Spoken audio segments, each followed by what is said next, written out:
Winter 1944-45.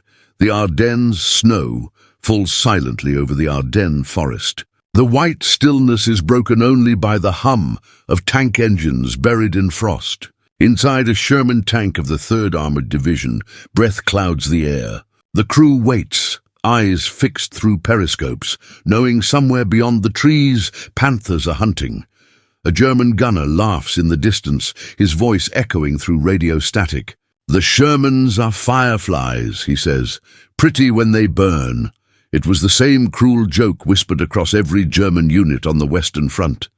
The Americans knew it too. They'd seen 75mm rounds bounce off Panther glacis plates like pebbles. Then, a single command. Load HVAP. A hand reaches for a black-capped shell, the new tungsten-core round barely weeks old in the field. The breech slams shut. The gun recoils. Across the valley, a Panther stops moving. No explosion. No flame, just silence for the first time. German tankers stop laughing. By the end of 1943, the tide of war in Europe was turning, but not for the American tank crews. While Allied air power ruled the skies, and infantry advanced steadily across Italy and France, on the ground, tankers faced a brutal truth. Their standard Sherman, armed with the 75mm gun, was outclassed by nearly every German heavy tank it encountered. The Sherman was fast, reliable, and easy to repair, a product of American industry built to move, not to duel. But as the war entered its 4th year, the Germans had learned, adapted, and evolved. Out of the factories of Kassel and Nuremberg rolled machines unlike anything the Americans had faced before, the Panther and the Tiger, both boasting thick, sloped armor and devastating 75mm and 80mm high-velocity guns, capable of punching through a Sherman from over a mile away. In Normandy, 1944, this imbalance became painfully visible. Sherman units advancing through the hedgerows met hidden German armor waiting in ambush. Tankers spoke of shells that rang like church bells as they bounced harmlessly off the Panther's frontal plate. Even flank shots often failed to penetrate at range. The Sherman's 75mm gun, designed for infantry support rather than tank duels, simply couldn't match the sheer killing power of German firepower. Reports began flooding into Allied command posts. Crews wrote desperate letters to Ordnance officers, describing how they had to maneuver behind Panthers, expose themselves, and fire multiple rounds just to cause damage. In one recorded encounter, 5 Shermans were destroyed before a single German tank was knocked out. The Germans noticed. Propaganda units filmed burning American tanks, boasting of the Panther's invincibility. Panzer Pride, they called it, proof that German engineering could defy the vast American war machine. Even on the front lines, captured German crews mocked their captors. "Your tanks are toys," one said to a U.S. lieutenant. "They only scare children." But inside the U.S. Army's Ordnance Department, engineers were already aware of the problem, and they had begun searching for a solution months earlier. The result was the 76mm gun, a weapon with higher muzzle velocity, longer range, and improved armor-piercing capability. Yet even this gun, in its early tests, struggled against the sloped armor of the Panther's glacis plate. The Americans needed something more, something that could turn velocity into raw armor penetration. That answer came in the form of HVAP, high-velocity armor. Piercing ammunition, also known by its code name, M93, instead of a conventional steel projectile, it used a tungsten carbide core surrounded by a lightweight aluminum body. When fired, this design allowed the projectile to travel at extreme speeds, over 3,400 feet per second, nearly 40% faster than standard armor-piercing rounds. On paper, HVAP could penetrate the Panther's frontal armor at close range. But on the battlefield, few tankers had seen it, and fewer still believed in it. The problem wasn't performance, it was supply. Tungsten was a critical wartime material, also used in machine tools, aircraft engines, and anti-tank guns. There simply wasn't enough to produce HVAP rounds in mass quantity. By mid-1944, an armored division might receive only a handful of shells per tank, sometimes just 1 or 2 rounds. Tank commanders were instructed to use HVAP only in emergency situations.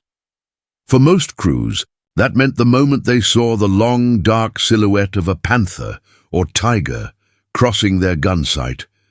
Still, the introduction of the 76mm gun and HVAP represented something more than a technical upgrade. It was a sign of changing philosophy. The Americans had realized that mobility alone was not enough. To break the myth of German invincibility, they needed to hit harder, faster, and farther. By the time Allied forces reached the outskirts of Aachen and the Siegfried Line, the first 76mm Shermans with HVAP had arrived at the front. Few knew it yet, but the balance of tank warfare in Western Europe was about to shift, one shell at a time. The American 76mm gun was born out of frustration and urgency. By late 1943, the U.S. Ordnance Department knew the standard 75mm M3 gun, which had served well in North Africa and Italy, could no longer compete in Europe's evolving tank war. German armor was thickening faster than American engineers could react. At Aberdeen Proving Ground, Maryland, test crews experimented relentlessly. They lengthened barrels, reworked breech assemblies, and tested new powder charges. The idea was simple: squeeze more velocity from the same basic design without requiring a new tank chassis. The result was the 76mm M1A1, later improved to the M1A2, a weapon capable of firing a shell 40% faster than its 75mm predecessor. Yet this progress came with debate. In 1944, some commanders still resisted the change. General Patton himself expressed doubts, claiming the 75mm was better suited for infantry support. He valued the Sherman's ability to fire high-explosive shells at soft targets, not its dueling capability. Others argued that tank versus tank combat was now unavoidable. The Normandy landings, they warned, would pit U.S. armor directly against the best the Wehrmacht had to offer. By the time D-Day arrived, only a small number of 76mm Shermans were ready.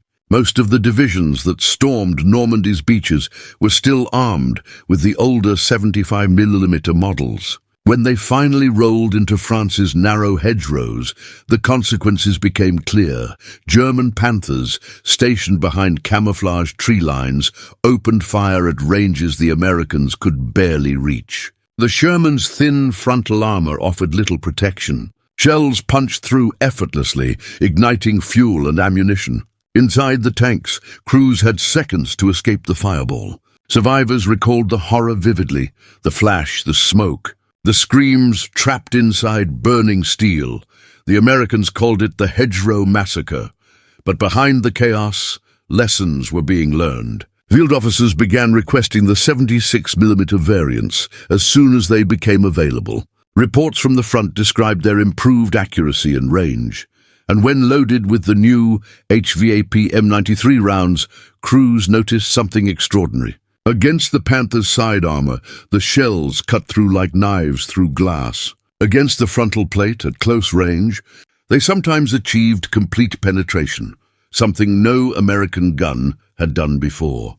Still, few tankers received enough of these precious rounds to make a difference. Supply convoys struggled to keep up with advancing units. The tungsten required for HVAP was mined in China and Portugal, transported across U-boat-infested waters, and rationed carefully between the U.S. Army, Navy, and Air Corps. The Ordnance Department even faced political pressure from Washington. Tungsten was too valuable to waste on tank ammunition. Thus, by autumn 1944, most U.S. tank commanders carried just 2 or 3 HVAP shells per tank. They kept them in marked boxes, some even labeled for Panthers only. In October, during the fighting around Aachen, the first official after-action reports began to appear. A platoon from the 2nd Armored Division engaged 3 Panthers at 800 yards. 2 standard 76mm APC rounds failed to penetrate. The third, an HVAP, struck low on the frontal plate and punched through cleanly. The Panther burned for hours. Word spread quickly. In foxholes and mess tents, stories circulated of the silver shells, rounds that finally made the Germans pay for their arrogance. Tank crews, who had once called their Shermans death traps, began to regain confidence. For the first time in months, they believed they could fight on equal ground, but the Germans weren't idle. As Allied forces pushed toward the Rhine, new models of the Panther, the OSF-G, rolled out with improved armor welding and Zimmerit coatings. German gunners became more cautious, using the terrain to their advantage. Still, their morale was shaken. Crews began reporting that the enemy has new ammunition. It was subtle at first, a whisper in after-action briefings, a note in intelligence intercepts. But by November 1944, German High Command had acknowledged it formally. American tanks were now capable of penetrating the Panther at short range.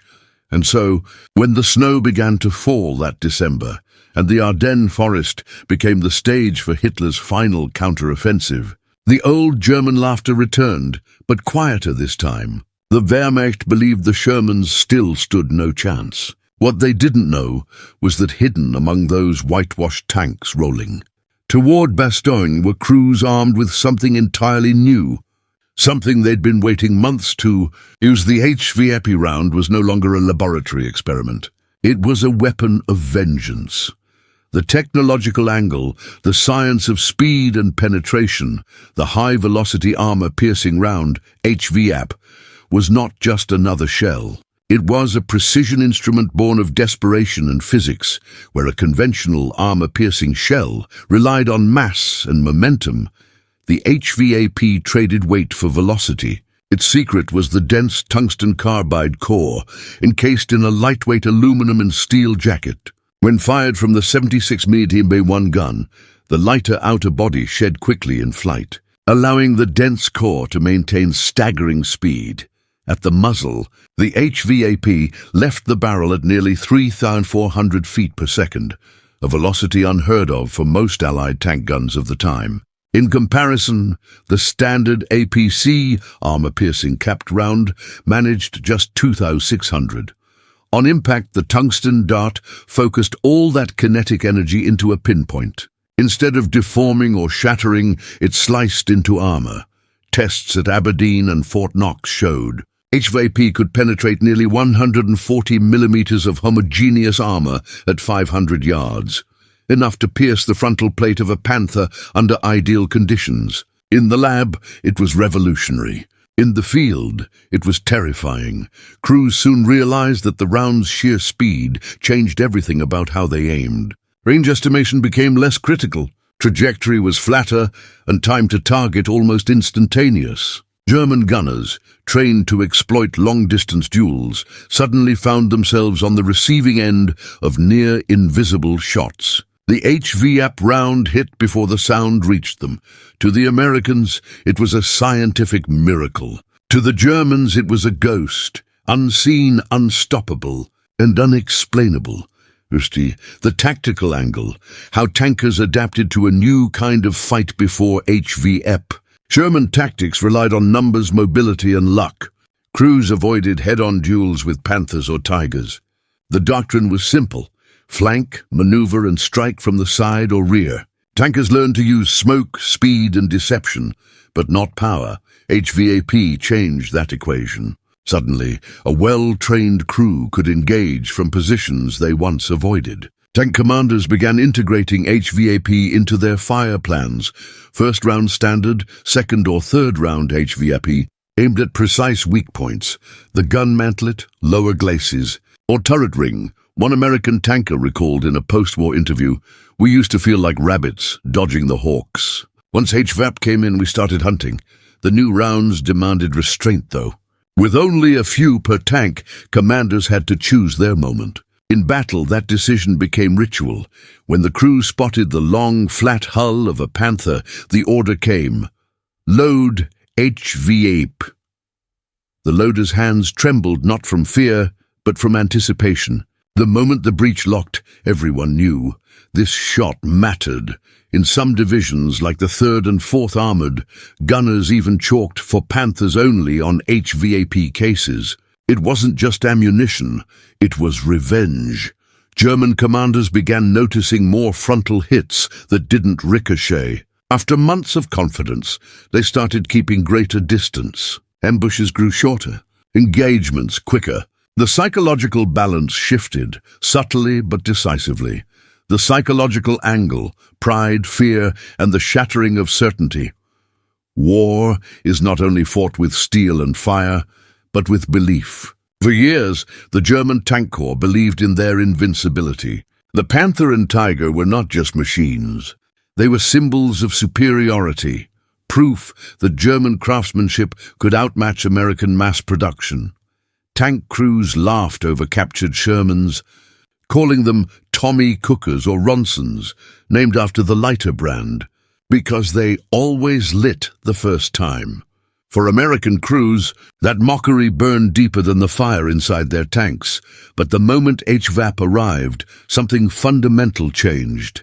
German prisoners began whispering in disbelief. Intelligence intercepts recorded phrases like the new American shell and Schnellgeschoss mit harter Spitze, fast projectile with a hard tip. For the first time, German armor units filed reports describing losses from unexpected penetration. And for American crews, morale surged. Every Panther destroyed by a single shot became a legend. Tank battalions began passing stories like folklore. The crew that killed a Tiger from 800 yards. The platoon that held off a counterattack using just 2 HVAP rounds. This new confidence rippled through the ranks. It didn't erase the fear, but it gave that fear purpose. Crews still died. Shermans still burned. But now, when they rolled into battle, they carried hope forged in tungsten. The laughter that once echoed from German radios began to fade. The logistical angle, the rarity of a miracle. The brilliance of the HVAP round was matched only by its scarcity. Each round required a tungsten carbide core, a material that during World War II was almost as valuable as gold. Tungsten was mined primarily in China, Portugal, and Burma, then transported across war-torn seas and rationed across multiple Allied programs.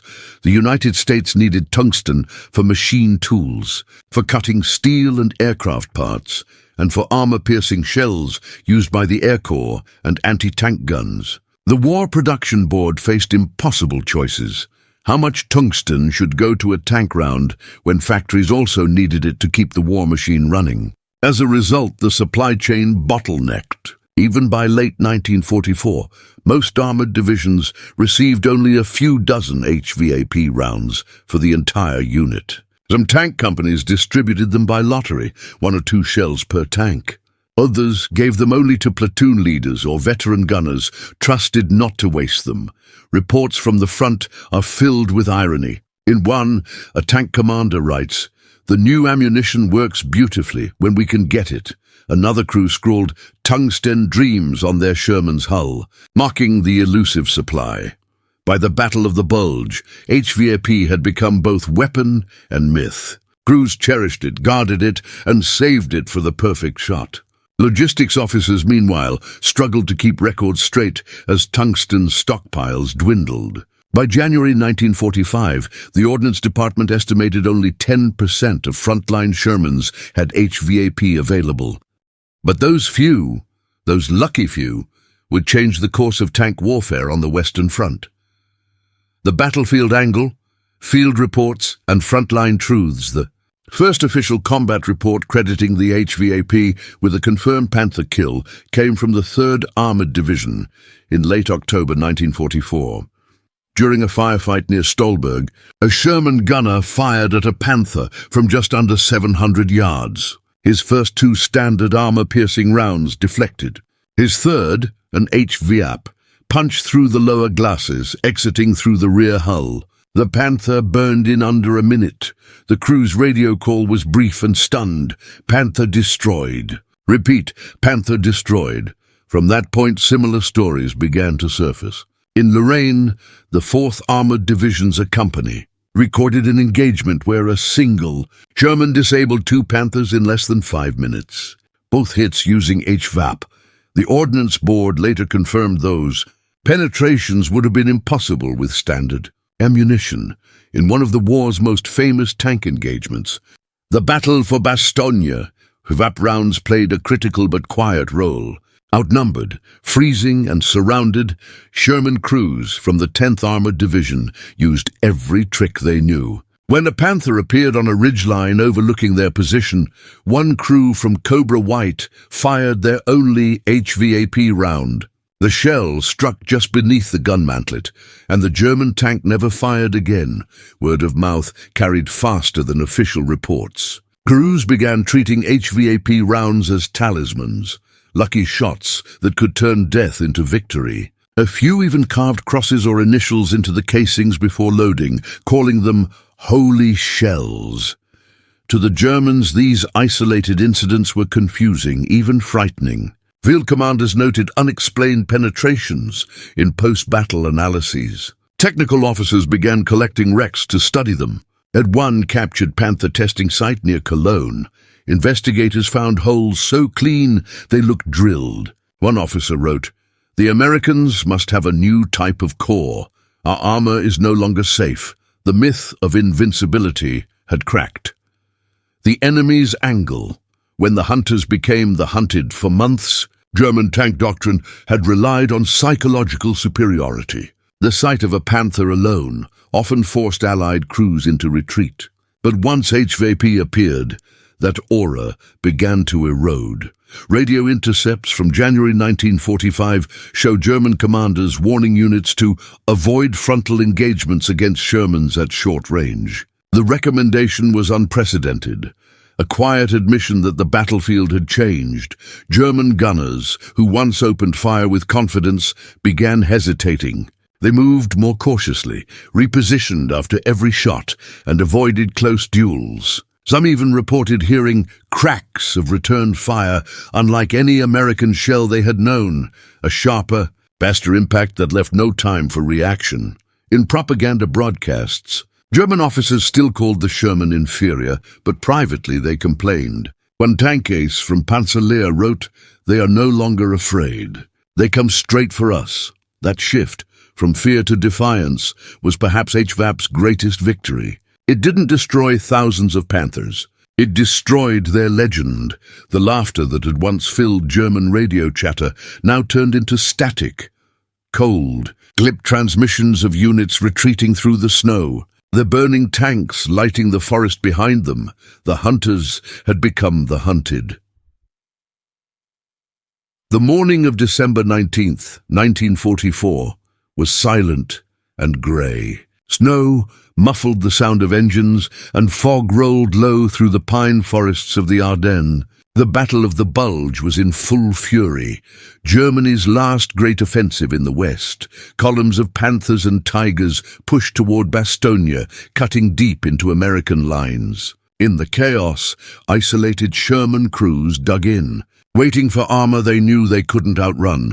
But this time, the Americans weren't helpless.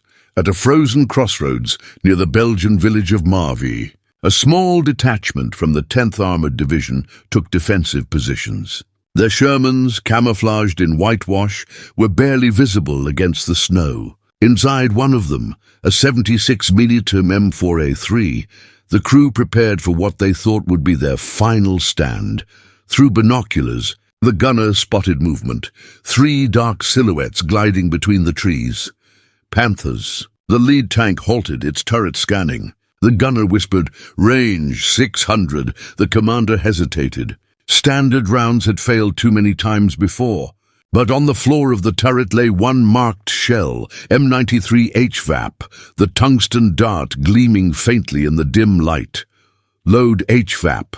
The loader slammed it in, the metallic clack echoing like a heartbeat. The gunner steadied his sight on the Panther's lower glacis. He exhaled, the cannon thundered. The shell screamed through the frozen air and hit dead center, not a spark, not a ricochet, but a clean, sudden hole. The Panther halted. A moment later, a thin trail of black smoke curled from its hatches. The following German tank reversed in panic, its treads grinding ice. The American commander barked, "Reload!"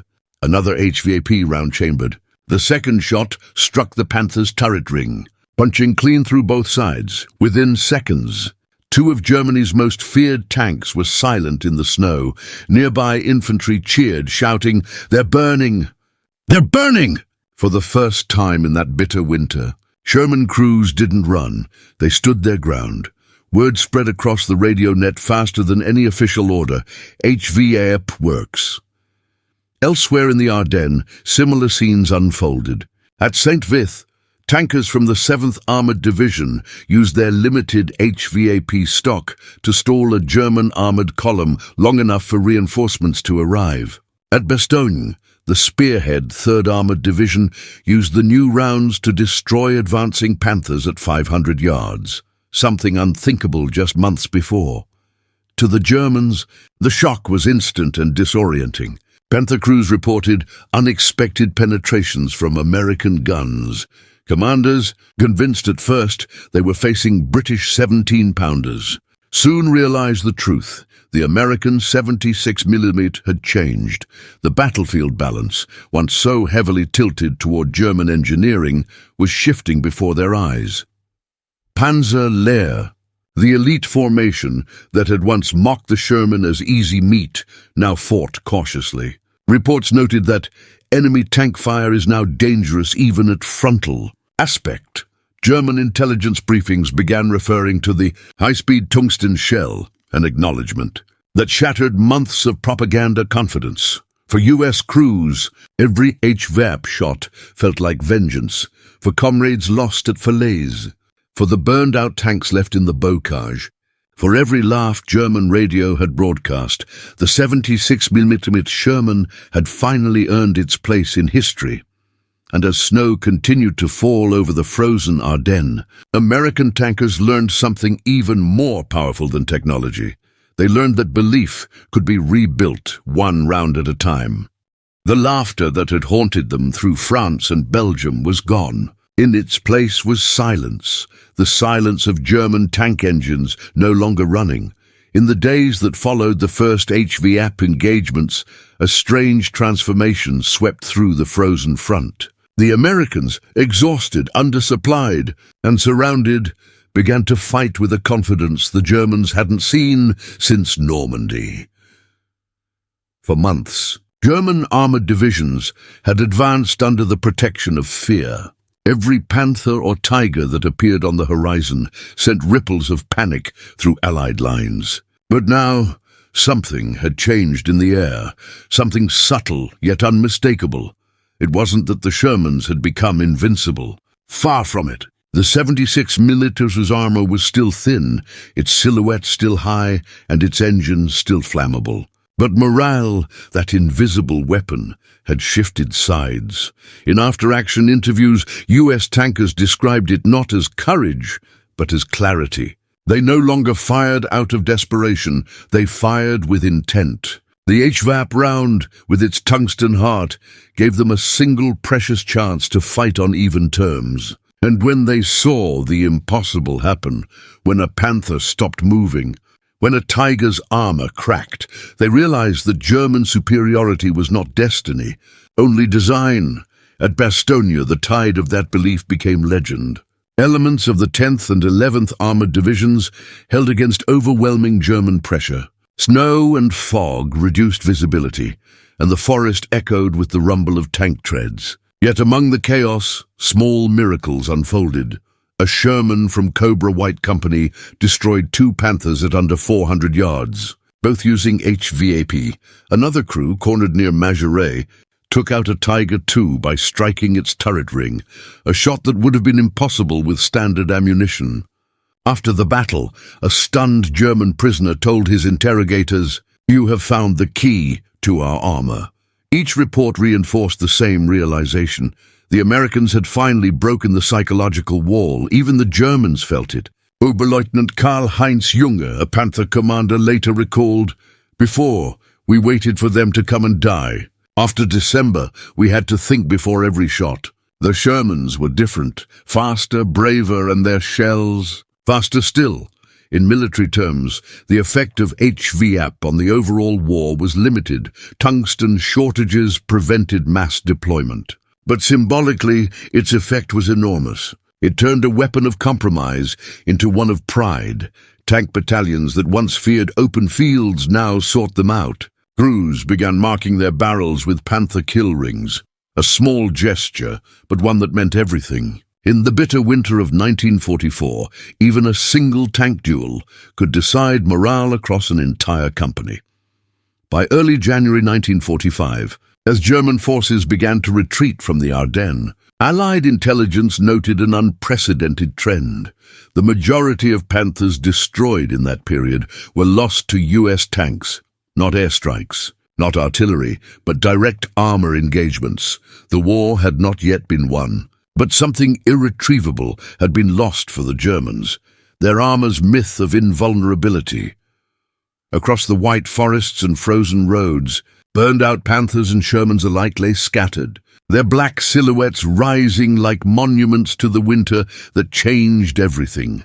In the stillness that followed, tank crews walked among the wrecks, American and German, and marveled at the precision of the HVAP hits. Clean holes, no tearing, no splintering. Engineers from the 703rd Ordnance Company took photographs, noting how the tungsten-core sliced through plate steel as though through wax. Those photos would later appear in technical reports, then textbooks, then training manuals for a new generation of tank designers. But on that battlefield, the lesson wasn't written in data. It was written in snow, smoke, and silence. The 76mm Sherman, mocked, underestimated, and dismissed, had found its moment of truth, and as the German counter-offensive faltered, the laughter that had once filled their radios was replaced by something else entirely. The sound of retreating engines fading into the forest, and the realization that the hunter's time was over. The 76mm tungsten heart had turned the tide, not through numbers, but through faith, a weapon born not from metal, but from belief. When the snow of the Ardennes finally melted, the wrecks told the story better than any report. Charred hulls lined the forest roads, Shermans and Panthers, scorched black and half buried in mud. The Battle of the Bulge had cost both sides dearly. Over 700 American tanks destroyed and nearly 600 German Panthers and Tigers lost in just over a month. But for the first time, a significant number of those German tanks had fallen not to airstrikes, not to artillery, but to other tanks. In January 1945, U.S. Army Ordnance investigators began compiling the first detailed analysis of the new ammunition's impact. The data shocked even them. At combat ranges under 800 yards, the 76mm HVAP round had penetrated the frontal armor of both Panthers and Tigers in several confirmed cases, something that had previously been dismissed as impossible. The post-battle surveys from the 3rd and 4th Armored Divisions revealed that nearly 1/3 of Panther kills in their sectors came from HVAP-equipped Shermans. In engineering terms, it was validation. In human terms, it was redemption. Crews who had once felt like expendable parts of a massive war machine now carried a weapon that could make a difference. The one-shot kill stories spread like wildfire, sometimes exaggerated, often simplified, but always inspiring. Tankers spoke with pride about the rounds that hit like lightning. One ordnance officer recorded a tank commander saying, "Before HVAP, we survived by luck. After it, we fought by skill." The contrast was striking. The same Sherman design, so often criticized, was suddenly capable of dueling with German armor. Not because of new armor or engines, but because of a 6-inch dart of tungsten hidden inside a shell casing. Yet, even as success spread through the ranks, frustration grew alongside it. The number of HVAP rounds remained painfully limited. For every tank that received them, dozens more went without. Some divisions reported that they had seen HVAP only in demonstrations, never in combat. The Ordnance Board's own records admitted that quantities available did not meet demand. At depots near Liège and Antwerp, supply clerks often faced impossible decisions. send tungsten to aircraft factories for cutting tools or to tank units for HVAP. Industrial needs usually won. Nevertheless, the weapon's psychological impact far outweighed its numerical scarcity. In late January 1945, the German Army High Command, OKH, circulated an internal warning to field units stating, "Enemy armor-piercing ammunition of new design can defeat Panther frontal armor at short distance. Crews must avoid prolonged frontal exposure." It was a remarkable admission, a quiet recognition that the battlefield had changed. Meanwhile, on the Allied side, field evaluations continued.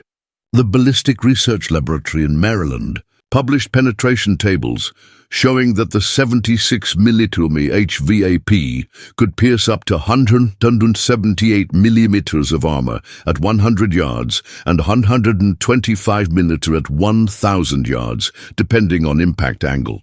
Engineers noted that this placed the American gun nearly on par with Britain's famous 17-pounder, but with a lighter platform and faster reload rate. At the same time, frontline crews offered their own verdict, simple, blunt, and emotional. They trusted HVAP. They wanted more. Tankers began referring to it by nicknames: Silver Streak, Tungsten Tooth, the Saver. To them, it wasn't about charts. It was about survival. When the U.S. Army finally crossed the Rhine in March 1945, many Shermans still carried just a handful of HVAP rounds. But those few were saved for the moments that mattered most, the point when a Panther blocked a bridge or when a Tiger prowled on a ridge. Every time one of those shells hit its mark, it wasn't just steel breaking, it was history bending. The weapon had proven its worth, and the legend of the Panther-killer was born. By the spring of 1945, the war in Europe was nearly over, but the lessons written in tungsten would echo long after the guns fell silent. Across the Rhine, as American armored columns advanced into Germany, the first comprehensive reports on the 76mm HVAP's battlefield performance were filed. They revealed a paradox.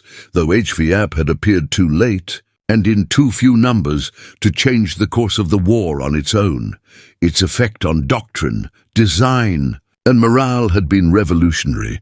The Ordnance Department summarized it plainly. The M93 HVAP projectile demonstrated that penetration capability could be dramatically increased without enlarging the weapon. It was a revelation that would shape tank development for decades. The future would belong to velocity, to smaller, faster, denser projectiles, not heavier ones. Tungsten-core designs inspired the next generation of anti-armor munitions. The post-war M319 APCR, Britain's APDS, and eventually the modern Sabot rounds of the Cold War all traced their lineage back to that winter in 1944, to the moment when a single 76mm shell had punched through a Panther's armor in the snow. On the human side, the impact was even more profound. For American tankers who survived the Ardennes, HVAP became a symbol of vindication. For years, they had faced German steel with little more than courage and mobility. The arrival of HVAP had restored something far more valuable than technical parity. It restored faith in their machine. When victory came in May 1945, the Sherman crews who had once joked bitterly about their death traps now stood beside their tanks with pride. Many posed for photographs. A Panther wreck smoldering behind them, a spent HVAP casing on the ground. Those images would later appear in training posters and military archives, captioned simply, "The new round that evened the odds." In Germany, captured officers offered their own grudging respect. One Panther commander told Allied interrogators, "We had feared your numbers before. But in the Ardennes, we began to fear your shells." That statement captured the shift perfectly. German superiority had been mechanical. American victory had become philosophical. The Panther had been engineered to dominate through thickness and precision. The Sherman won through innovation and will. Yet, as engineers examined the wrecks left across Europe, a quiet realization settled in. The HVAP had arrived just in time to matter. and just too late to be decisive. If it had been available in quantity during Normandy, or in Italy, or at Falaise, the cost in American lives could have been far lower. The logistical bottlenecks, tungsten shortages, production limits, bureaucratic caution had delayed its widespread use until the war's final months. Still, history rarely rewards timing. It rewards transformation. And HVAP represented exactly that. After the war, military historians would look back on the Battle of the Bulge and note that the real victory wasn't just tactical, it was psychological. The moment when the American tanker stopped fearing the Panther was the moment the German war machine began to crumble. In the Cold War years, every major tank power adopted the principles HVAP had proven. The Soviets fielded high-speed, sub-caliber rounds. NATO standardized discarding sabot ammunition. The tungsten dart became the universal language of tank warfare. But for the men who had fought in that snow-covered forest, for the crews who watched a single, small round turn despair into triumph, it wasn't physics that mattered. It was justice. The laughter that once haunted their radios had vanished into history, and in its place, across the frozen Ardennes and the broken roads of Germany, lay a silent testament to the moment when belief, courage, and technology finally met, and turned a once-mock tank into a legend. In every war, there comes a moment when metal and men meet, and belief decides the outcome. For the American tankers of World War II, that moment came not with a new tank, not with a miracle weapon, but with a single round of ammunition forged from tungsten and necessity. The HVAP round did more than pierce armor. It pierced an illusion. For years, German tank design had embodied the idea of invincibility. Thicker armor, longer guns, superior optics. The Allies answered not with imitation, but with innovation. In a world drowning in steel, the Americans discovered that speed could outweigh mass, and that precision could overcome pride. When the first HVAP rounds struck the glacis of a Panther, they didn't just break metal, they broke certainty. The German myth of the unkillable tank dissolved in the snow of the Ardennes, replaced by the realization that even the mightiest machines could be undone by ingenuity. In that sense, the true story of the 76mm Sherman isn't about a tank at all. It's about the people inside it, young men who faced impossible odds, who climbed back into machines the world mocked, and who kept fighting until the laughter stopped. The 76mm legacy lives on in every modern tank gun, in every tungsten dart that leaves a barrel faster than sound, carrying the same promise that was born in those frozen forests, that no armor is absolute, and no defeat is permanent. When history looks back on the Second World War, it often remembers the tigers and panthers, the giants of German steel. But hidden in their shadows was a weapon far smaller, humbler, and truer. The silver round that reminded the world that progress is not built from power alone, but from persistence, innovation, and belief. And so, in the quiet after battle, when the snow melted and the wrecks rusted away, one truth remained. The Germans may have built the fiercest tanks of the war, but it was the Americans who built the courage to face them. You've just watched how a single shell changed a war. There are dozens more stories like this, real, untold, and buried in the archives. Hit subscribe, turn on notifications, and step back into the battlefields of history.